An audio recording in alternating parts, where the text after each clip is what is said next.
Fala pessoal, tudo bem? Boa tarde, boa noite já, né? O nosso bate-papo de hoje é sobre dúvidas frequentes em projetos estruturais. O que mais pergunta, né? Quais são as perguntas que eu mais recebo? Inclusive, eu abri uma caixinha de pergunta e indiquei lá para que vocês possam fazer as suas perguntas, a gente possa bater esse papo agora à noite. Dúvidas frequentes, o que normalmente, ou quem está começando, ou quem pretende começar, ou quem já está desenvolvendo projetos estruturais, o que normalmente pergunta? Eduardo, aqui de Novo Hamburgo. Vocês podem enviar suas perguntas aqui, tá? Durante a live. A Vivi Perim, inclusive, está trabalhando, né, Vivi, no projeto de estruturas. Fernanda está aqui, e Lopes. Quais que são as perguntas mais frequentes? O que a gente mais tem dúvida em projeto de estruturas? E aqui, como o tema do nosso foco é concreto armado em foco, né? Esse é o nosso assunto principal. A gente vai trocar essa ideia sobre dúvidas frequentes em projetos de concreto armado. Vocês podem enviar suas perguntas. Eu vou começar, inclusive, respondendo as perguntas que estão aqui, tá? Que estão nessa caixinha de perguntas. Ó, primeiro aqui, ó. Como saber qual a direção devem ser os pilares? Então, a primeira pergunta que me enviaram aqui no Instagram. Como saber quais são a posição inicial dos pilares? Eu vou fazer para lá, para cá. Então, resumindo, né? Qual que é a primeira dúvida, a dúvida mais frequente? Concepção estrutural. Concepção passa por uma série de etapas. Conceber a estrutura é quando eu recebo a arquitetura, ela passa por algumas etapas. A primeira etapa de uma concepção é definir o sistema estrutural. Aqui nós estamos pulando essa etapa. Nós definimos que vai ser concreto armado no nosso exemplo. Próxima etapa é posicionamento dos elementos estruturais. E qual dos elementos que é o primeiro que a gente posiciona? Os pilares, né? Estou nem falando de tamanho ainda, falando de posicionar, de colocar o pilar lá onde a gente espera que ele tenha uma melhor função. É esse o ponto. No qual local onde eu colocar e inserir algum pilar, ele vai desempenhar melhor a sua função. Qual que é a função principal dos seus pilares? Pedro, aqui com a gente. A função principal dos pilares é absorver as cargas verticais e momento, tá? Então, é manter o equilíbrio do pórtico. Então, os pilares é como os pés da mesa, né? Se eu tiver uma mesa flutuando, ela não funciona, é isso? Então, eu preciso dos pilares para fazer essa transferência de carregamento dos meus pisos para a fundação. Essa é a função principal dos pilares. Então, como saber qual é a posição adequada? Normalmente a gente posiciona os pilares, inicialmente falando, isso é uma primeira hipótese. Na estrutura a gente chama de chute, né? Meu primeiro chute é esse. Não. A primeira hipótese de posicionamento de pilares é nos cantos, nos encontros. Nem sempre é possível, por isso que eu tenho que pensar na arquitetura. Se eu colocar um pilar num canto, eu posso ter um problema, né? Porque pode estar ali, por exemplo, pode ser uma bay window, pode ser um balanço, isso pode prejudicar. Mas é a princípio nos cantos, nos encontros. Em todos? Não em todos, em parte deles, ok? Qual que é o vão ideal, então, entre os pilares? No concreto armado, um bom vão é mais ou menos de 4 a 6 metros, tá? Entre pilares. É obrigatório essa distância entre pilares? Não. Quanto maior a distância, maior a viga, é esse o ponto. Então, uma boa dica inicial é esse encontro de paredes, pensando nessa distância entre vãos, que é essa pergunta inicial, né? De como saber o posicionamento dos meus pilares. Inclusive, a Bruna está aqui, trabalha também com projeto de prefeitura. É uma boa, quem está trabalhando com projeto de prefeitura ou regularização, né? Saber aonde eu vou ter pilares. E por quê? Às vezes eu já recebi aqui no escritório, porque pilar é um remédio. Nem sempre é um remédio doce e nem sempre muito doce é bom para a saúde. Então, nem sempre muitos pilares é bom para a estrutura. Mas eles, se for escolha, for concreto armado, eles vão existir. Quer você queira, quer não. Eu já recebi projetos aqui, Bruno, no escritório, que o projeto legal de prefeitura não considerou pilar nenhum e era uma garagem. É um edifício de 10 andares e embaixo a gente tinha garagem. E aí é como se estivesse flutuando o prédio.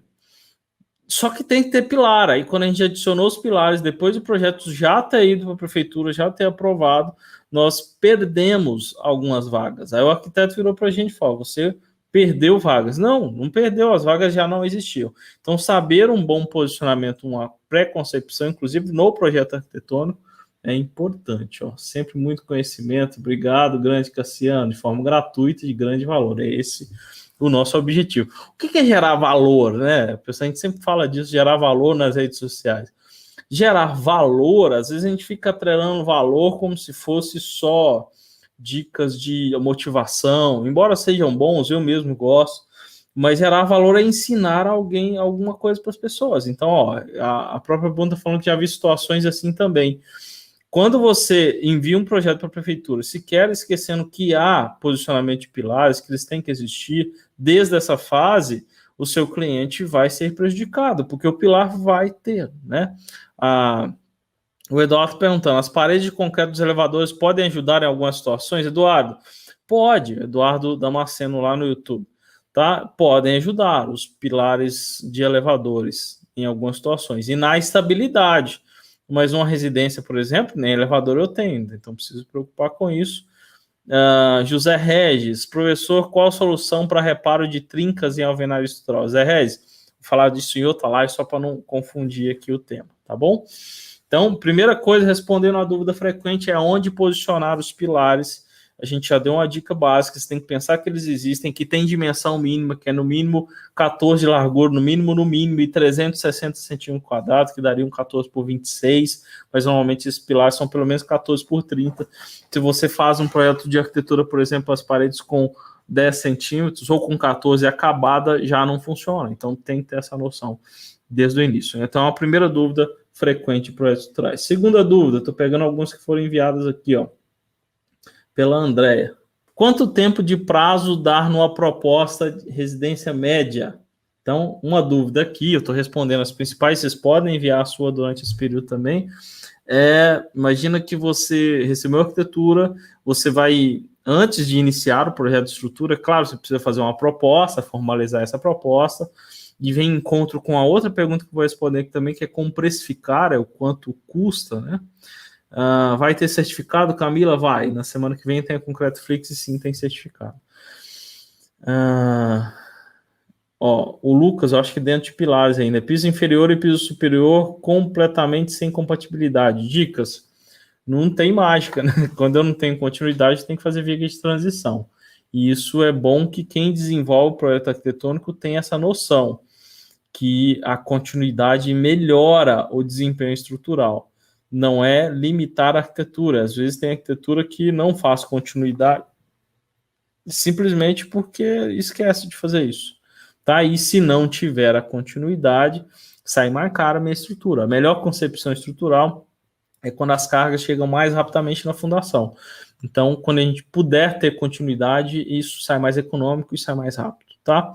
E mais seguro, inclusive. Ok? Então, próxima dica. Qual que é o prazo? Aqui, o prazo depende muito da sua realidade, né? Depende da sua realidade de trabalho atual. Aqui, hoje, e eu acho que no mercado, as pessoas que eu conheço que trabalham com projetos de estruturas, hoje, tá todo mundo entupido de projeto. Tá lotado, tá lotado. Não sei vocês, tá? Não sei. Hoje a gente está... o pessoal já estavam buscando alguns profissionais experientes, porque sempre quando lota em projeto de estrutura, a gente quer buscar os mais experientes. E começa a pescar, né, nos concorrentes, assim, com muita ética, mas regra do mercado. E tá todo mundo lotado, O Tassiano aí com a gente. Boa noite, Tassiano. Quem está fazendo projeto de estrutura está lotado. Então, pensando nessa realidade, se você tiver um fluxo normal de projeto, o prazo médio de uma residência de proposta, que foi essa pergunta, qual que é o prazo de proposta, é em média 20 dias para a entrega das pré-formas e 20 dias para a entrega do projeto final. 20 e 20. O que é isso? Receber arquitetura, após receber arquitetura, na nossa proposta tem uma parcela de aceite, a pessoa entregou a arquitetura final, pagou a parcela de aceite, 20 dias depois, a gente está entregando até 20 dias as pré-formas. Pré-formas é essa concepção com pilares, com vigas, com laje, já feito um primeiro processamento da estrutura para saber que está tudo ok. Então a gente envia para a arquitetura fazer a compatibilização, se aquilo está dentro ou não, se tem algum comentário, faz parte do projeto de compatibilização esses ajustes, né? E depois disso 100% aprovado, tanto pelo cliente quanto pelo arquiteto, aí nós mais 20 dias para fazer a finalização do projeto, detalhamento de armaduras, fundações, todo o processo, tá? Quais são as etapas para a construção de pavimento superior em edificação existente? Vou falar disso daqui a pouco, tá, Salvo? Deixa eu só focar aqui, depois eu te respondo isso. Então, é esse o prazo, respondendo a pergunta da Andréa, médio, ok? Na nossa proposta. Às vezes é 25 e às vezes a gente negocia com o cliente.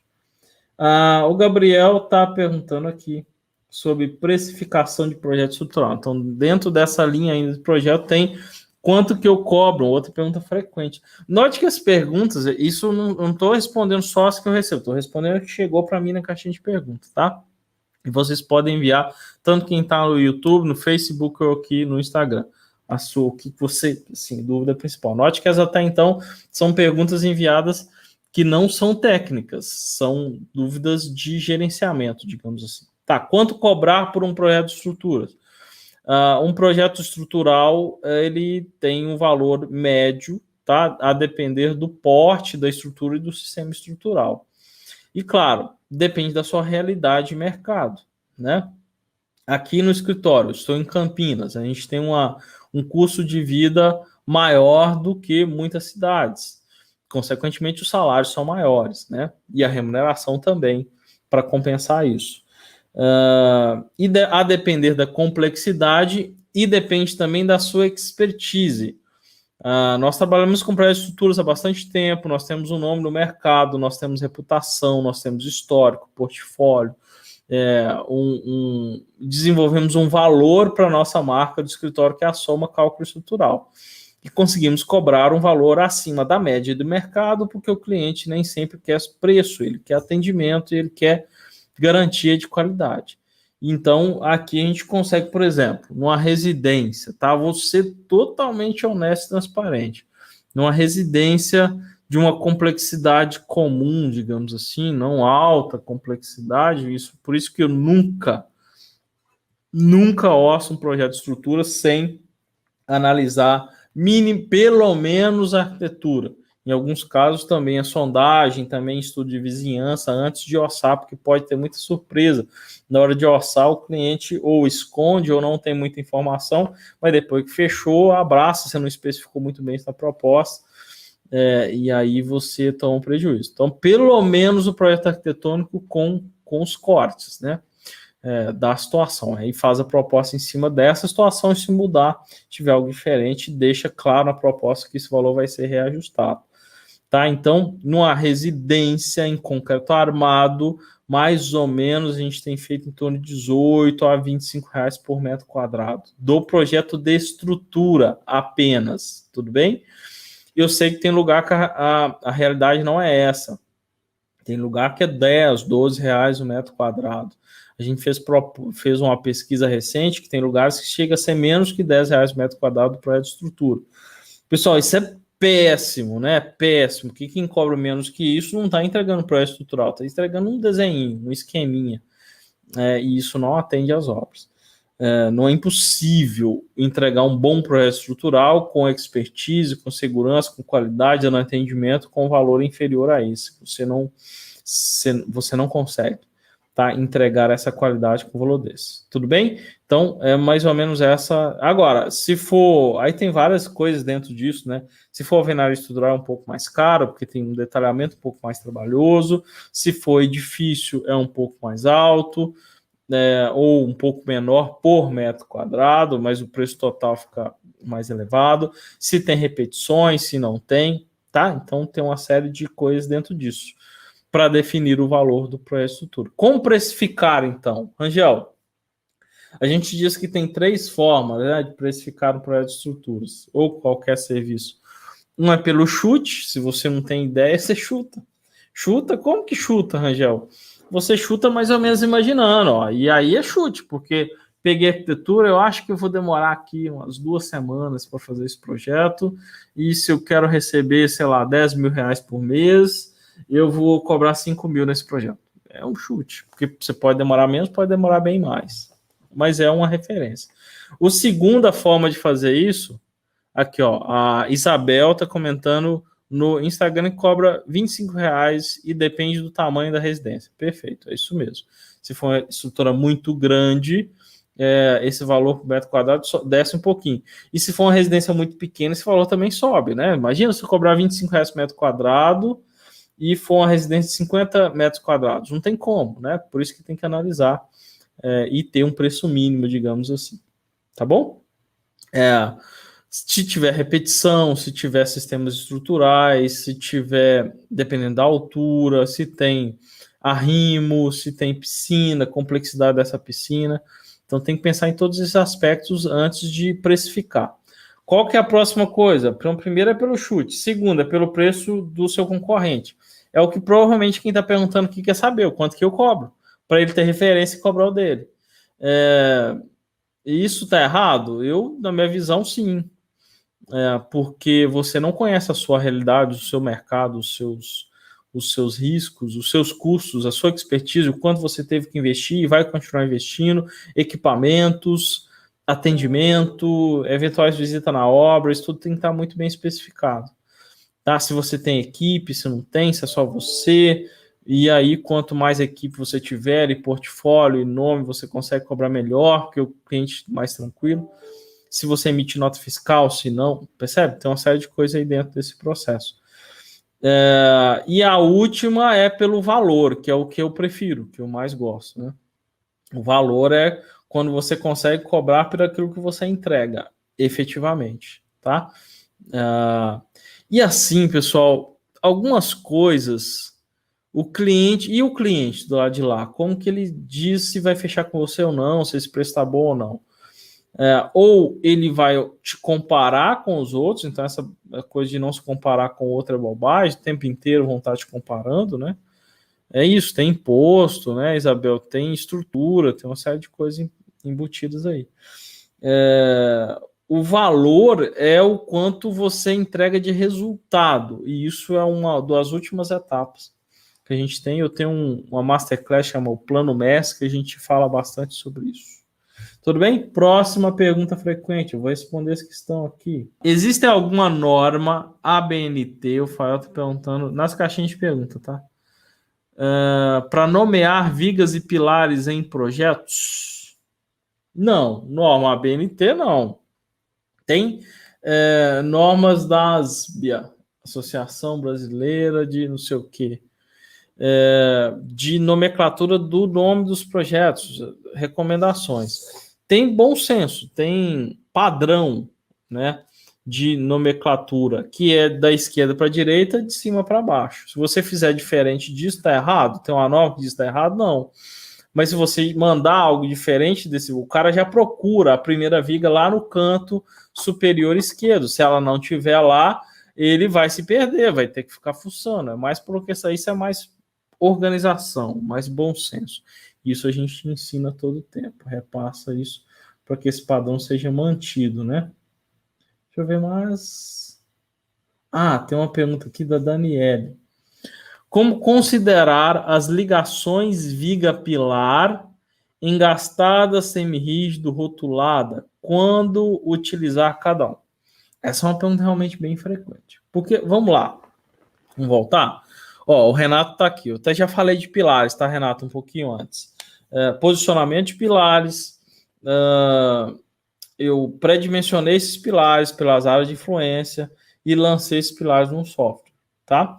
Aí eu lanço o quê? Eu lanço as minhas vigas. Eu vou fazer o meu pórtico, coloco viga. Aqui eu preciso de uma viga, aqui também. Fechei o pano para a laje para que ele fique mais quadrado, retangular possível.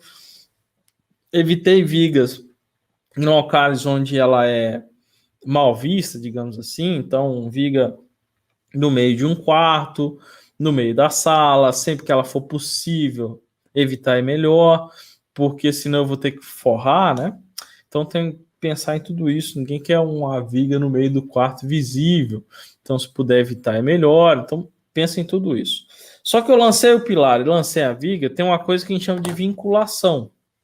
Que quando vocês aprenderam, quem não aprendeu vai aprender, calcular uma viga, você considera o que a gente chama de vinculação. Essa viga está apoiada nesse pilar ou está engastada? É a primeira pergunta. Quando você faz isso lá no F2, por exemplo, você precisa definir isso. Se essa viga está engastada ou se ela está rotulada. Porque se você definir que é engaste, ou rótula, ou articulação, né, permitindo o giro, digamos assim, a articulação, por padrão, é essa a ideia, né, essa definição, você permitir essa movimentação, você não restringir essa movimentação dos elementos, muda completamente o diagrama. Todos, o diagrama da viga, o diagrama do pilar. Muda completamente. E todas as nossas armações, verificação de estado limite último, principalmente, serviço também, mas principalmente estado limite último, são em função dos nossos diagramas, né? Dos nossos diagramas de solicitação, momento fletor, cortante, torsor, são eles que regem as nossas armaduras, os nossos detalhamentos de armaduras. E se a gente errar nessa articulação, muda o diagrama e, portanto, muda a armadura. Por exemplo, se eu definir que a ligação viga-pilar aqui, ó, de uma viga com pilar é engaste, o nosso diagrama vai gerar um momento negativo importante aqui nessa ligação, está engastado, e vai gerar um momento positivo um pouco menor. Então, considerei isso, tem um negativão aqui, o momento é o mesmo, eu só mudei a distribuição dele, onde ele está mais concentrado. E vai estar mais concentrado aqui no negativo, que é a parte de cima dessa viga, né? E menor no meio do vão. E se não for verdade, eu vou estar subdimensionando o momento positivo da viga e superdimensionando o meu negativo. Tá gastando mais onde não precisa e deixando de colocar ele aqui. E se for o contrário, essa viga for biapoiada? Se ela for biapoiada, eu sou zero momento negativo, porque ela só apoia, ela é articulada, ela não gera essa ligação, se for. E aí o meu positivo fica grandão, superdimensiono o positivo e subdimensiono o negativo. Tá, Rangel, e como que é então? No concreto armado, vou falar do concreto armado, que esse é o nosso foco. Na visão de vocês, existe ligação articulada? 100% articulada? O que vocês acham? Existe um pilar, uma ligação viga-pilar, ela é articulada? Então, eu tenho a viga, eu tenho o pilar e ela é completamente articulada. Isso existe? Na visão de vocês, uma viga biapoiada no concreto armado existe de verdade lá na obra? Metálicas, isso aí, Guilherme. Uma viga metálica, isso existe. Eduardo está dizendo que acredita que não. Gui Santos, não. Guilherme Silva, não. Existe, Gabriel, uma viga em concreto armado completamente engastada? Então, é um engaste total entre viga e pilar. Ó, Isabel está comentando, Rangel, usava muito tabela na faculdade, esses programas já ligam automaticamente as informações, devo sempre calcular manual, como eu faço? Vou responder já já. Isabel, não existe também um engaste total, tá? Então o que tem, Rangel? Tem um engaste proporcional à rigidez daquele elemento. Então, por exemplo, eu já até fiz post sobre isso. Se eu tenho uma viga chegando no pilar dessa forma, então, se eu estou aqui com a viga, aqui é o meu pilar, e a viga está chegando aqui, na menor largura do pilar, não tem como essa viga gerar um engaste nessa ligação, porque o pilar ele tem pouca inércia nesse sentido. Então, é um engaste proporcional a essa rigidez desse pilar. Agora, se o meu pilar estiver aqui, ó, nesse tamanhão todo, e a viga estivesse aqui, poxa, tem inércia para chuchu. Essa viga, esse pilar, quanto mais inércia eu tenho, o que é inércia? Tamanho. Momento de inércia é tamanho, é dimensão. Quando eu tenho grande dimensão nesse sentido, o pilar tende a puxar a carga para ele, porque carga gosta de inércia. E aí eu tenho a tendência é com que eu chegue mais próximo de um engaste. Como que eu defino então, Rangel? No software ele já faz essa leitura de proporcionalidade e rigidez, né? No F2 você também conseguiria fazer isso. Você conseguiria modelar na dimensão exata lá, ao invés de modelar só uma viguinha, modela o pilar e a viga e aí pegar as inércias reais. Então, a pergunta, respondendo a pergunta, eu vou repetir a pergunta que enviaram. Como considerar a ligação viga-pilar? Engastada, semirrígida ou rotulada? Primeiro, respondendo.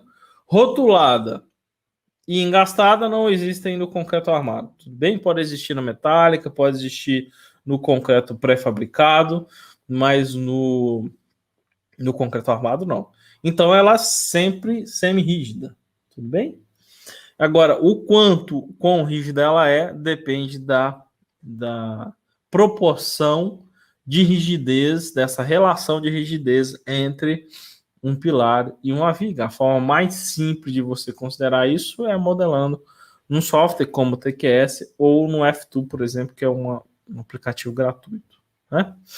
A Isabel está falando que usava muito na faculdade. O que acontece? O Isabel fez a pergunta, já usava muitas tabelas na faculdade, esses programas já ligam, não sei o que é ligar automaticamente as informações, mas o programa já faz o chamado pórtico espacial. Realmente, na faculdade, eu calculo uma viga isolada, uma laje isolada, um pilar. No software, há um pórtico espacial. Então, nunca um cálculo manual vai dar exatamente igual no software, tá? Então, a gente vai fazer verificações pontuais desses elementos para a gente saber se isso está razoável ou não. Mas um pórtico espacial feito na unha não vai bater com o do software. Mariana está perguntando, Rangel, pode explicar um pouco sobre o tipo de vinculações nas lajes treliçadas? Mariana, a mesma coisa, tá? Em laje treliçada, a gente tem, por exemplo, vamos pegar no concreto armado, né? Eu tenho dois tipos de situações usuais no mercado. Renato está perguntando sobre como lançar cargas concentradas, uso XY global local. Renato, wherever, tanto faz. Lança do jeito que você conseguir analisar depois, tá? Eu prefiro o local. Então, tem duas formas ideais dessa ligação de laje treliçada com vigas em concreto armado. Uma delas é que eu prefiro, que é a laje faz parte da viga. Então, eu tenho uma viga aqui, dessa altura, e a laje, ela faz parte, então a viga está aqui, uma viga, por exemplo, de 40 de altura, a laje 12, e sobra debaixo da viga 40 menos 12, 28. Mas faz parte, a viga entra dentro da sua viga. A laje entra dentro da sua viga. Como que vira essa ligação? Não é engastada, tá? Porque há uma confusão muito grande em laje entre as charneiras, que é a consideração de engaste de laje com laje para definir o ângulo das nossas charneiras plásticas, e a ligação da laje com a viga. São duas coisas completamente diferentes. E o pessoal coloca tudo no mesmo saco, bagunça tudo. Então, a ligação da laje com a viga é proporcional à rigidez, tá? Então, se eu tenho uma viga mais larga, menos larga, a altura dessa viga, carregamento, se eu fizer dessa forma, não é engaste isso. Agora, se eu tenho continuidade de laje, aqui eu tenho uma viga, as duas lajes são mais ou menos do mesmo tamanho, no mesmo nível, essa laje engasta nessa, tá? Para consideração de continuidade de momento. É essa a ideia. Tudo bem? A apostila do Libano lá tem uma série de coisas diferentes disso. E uma outra forma que eu discordo, mas que acontece no mercado, é fazer primeiro a viga de concreto e depois chegar com a laje treliçada em cima e concretar em outra fase. Gera uma junta de concretagem e uma possibilidade maior de fissura ali. Mas essa é mais próximo de uma articulação. Não é bem uma articulação, porque só o peso dessa laje já gera um engaste parcial, tá? E aí, se você estiver considerando como articulado, você pode estar desprezando alguns momentos aí. As perguntas mais usuais são, a gente já viu, tem muito parte operacional, digamos assim, de negociação, quanto que eu cobro, que prazo que eu dou, que software que eu utilizo, como inicia, beleza, fechei, agora eu pego o projeto de arquitetura, faço a concepção estrutural. Manda aí, Rodrigo. Boa noite.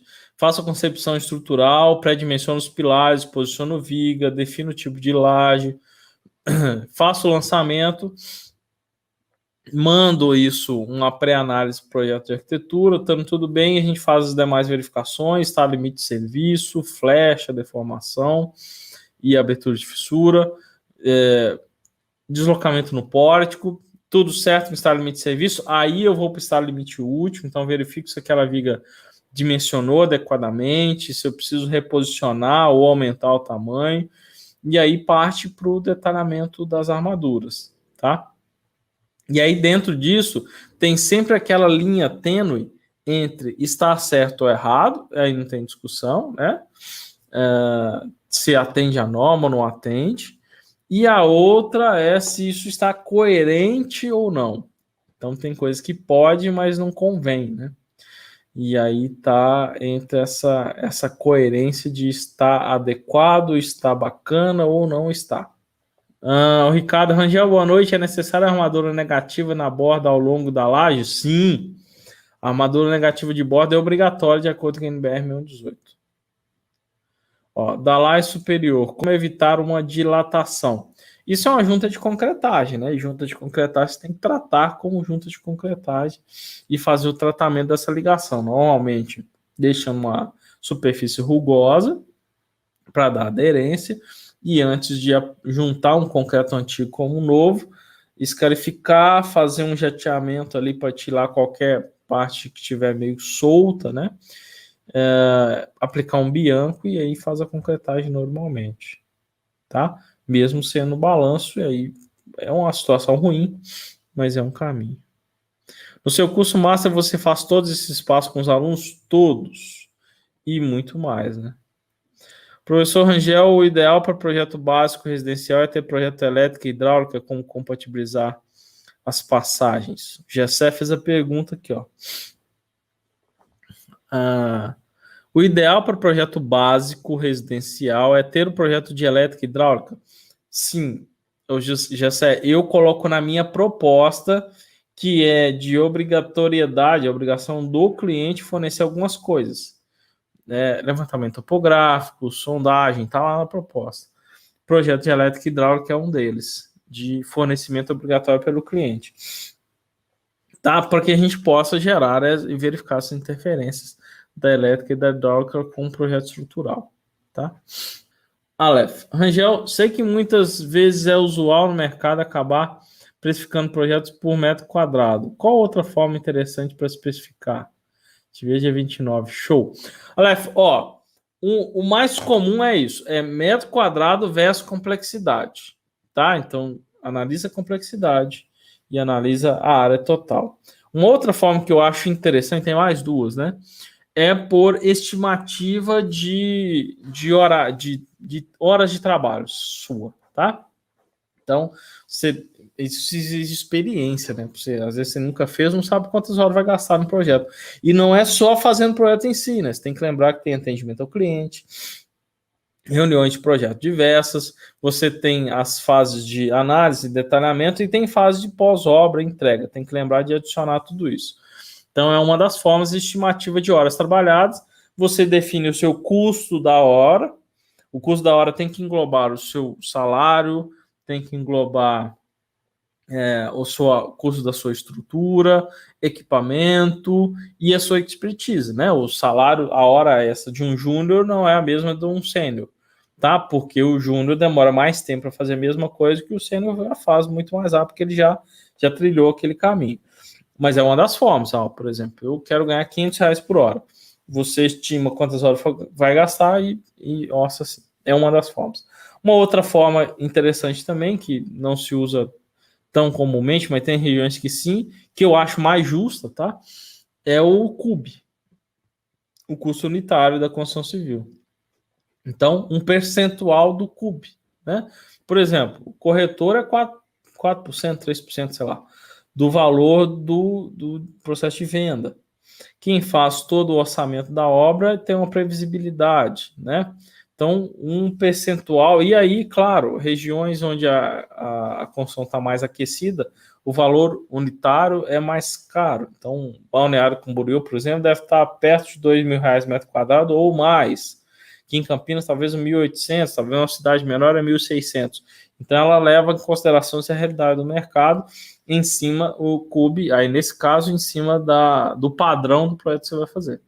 E normalmente o projeto estrutural é em torno de 1%, tá? Do valor do CUB, que é bem barato, né? Aqui, ó. Gmorcani. Não é exatamente sobre estrutural, mas eu estou com dúvida. Me falaram de amianto no tratamento de infiltração. É incorreto, né? Eu não sei te dizer, tá? Eu vou te dar uma sugestão disso, que isso aí já é tratamento de manifestações patológicas, tá? Do perfil do Matheus Leone. Digita aí Matheus Leone. E da Irene. A Irene também fala bastante sobre impermeabilização. Eu, olhando assim, não é minha especialidade, olhando assim, me parece muito estranho. Eu não utilizaria e procuraria um profissional dedicado a essa questão. João Marcos aqui no YouTube, professor, uma casa feita com ferro de 1.4. 1.4 o quê? 1/4 deve ser, né? Com laje corre risco de cair, filho, ó, só com a bola de cristal. Tem que saber carga, vão. Rangel, você costuma acompanhar as concretagens, lajes principais para a verificação das armaduras? Eduardo, eu gostaria, mas eu não costumo fazer isso, tá? E eu recomendo que faça quem puder. Edificações mais complexas eu faço isso sim, tá? Laís, Rangel, sempre o pilar tem que ser da mesma largura da viga? Não, Laís, o melhor é que sim, mas não obrigatoriamente. Às vezes o pilar pode ter 19 e a viga ter 12. É que fica estranho depois na vedação. Mas pode ser o contrário, o pilar ter 14 e a viga ter 20. Não é obrigatório que seja assim, tá? Aqui, ó, inclusive a próxima pergunta. Rangel fala sobre a viga com espessura maior que a largura do pilar, em especial alguma torção na viga e excentricidade do pilar. Isso pode acontecer, né? Se a viga é mais larga do que o pilar, normalmente ela é mais larga e não é centrada. Normalmente ela é mais larga e excêntrica. Aí ela gera excentricidade tanto de carga no pilar quanto na armação da viga, consequentemente torção nessa viga. Por isso que é uma situação não desejável, mas às vezes ela é necessária, né? Então não é obrigatório. Eu posso fazer sobrado no TQS com pilar de 14, respeitando o mínimo de 360 centímetros quadrados? Pode. Ó. Tá na norma, né? A largura mínima de pilares é 14 de largura. E aí tem uma geração do gama N, né? TQS considera quando ocorre essa situação? Sem dúvida. TQS considera essa situação de torção nesse eixo quando há essa excentricidade, a viga mais larga e ela efetivamente ocorre. Rangel, já ouvi dizer que a espessura de viga tem que ser 20% do comprimento do vão. Não, é 10%, né? A altura da viga em torno de 10% do vão. Tudo bem? L sobre 10 ou L sobre 12, mais ou menos. Esse é o pré-dimensionamento.